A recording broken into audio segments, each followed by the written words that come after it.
የኢትዮጵያ ብሔሮችና ብሔረሰቦች ህዝቦች ቀን በዓል ሆኖ እንዲከበር የኢፌዴሪ ፌዴሬሽን ምክር ቤት ሲወስን ዓላማው ብሔሮች ብሔረሰቦችና ህዝቦች እሴቶቻቸውን፣ ልምዶቻቸውን፣ ባህሎቻቸውን በመለዋወጥ ብዝሃነታቸውን መሰረት አድርገው ህብረ ብሔራዊ ዲሞክራሲያዊ አንድነታቸውን እንዲያጠናክሩ በማድረግ ለዘላቂ ሰላም፣ ለፈጣን ልማትና ኢኮኖሚያዊ እድገት እንዲነሳሱ ማድረግና በህገ መንግስቱና በፌዴራል ስርዓቱ ዙሪያ የዜጎችን ግንዛቤ በማጎልበት አገራዊ መግባባት እንዲፈጠር ማስቻል ነው።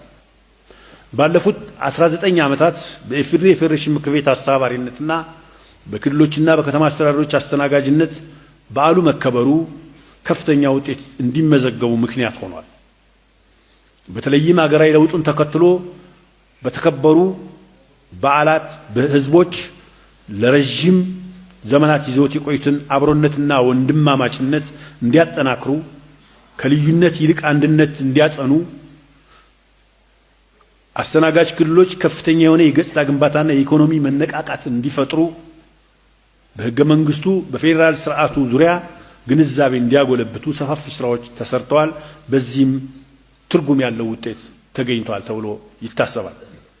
የተከበራችሁ እንግዶች፣ ክቡራትና ክቡራን፣ 20ኛው የኢትዮጵያ ብሔሮች ብሔረሰቦችና ህዝቦች በዓል ከልማትና ከዲሞክራሲ ስርዓት ግንባታ ጋር ቀጥታ ግንኙነት ያላቸው ታላላቅ አገራዊና ክልላዊ ሁነቶች ታጅቦ የሚከበር መሆኑ የዘንድሮውን በዓል የተለየ ያደርገዋል።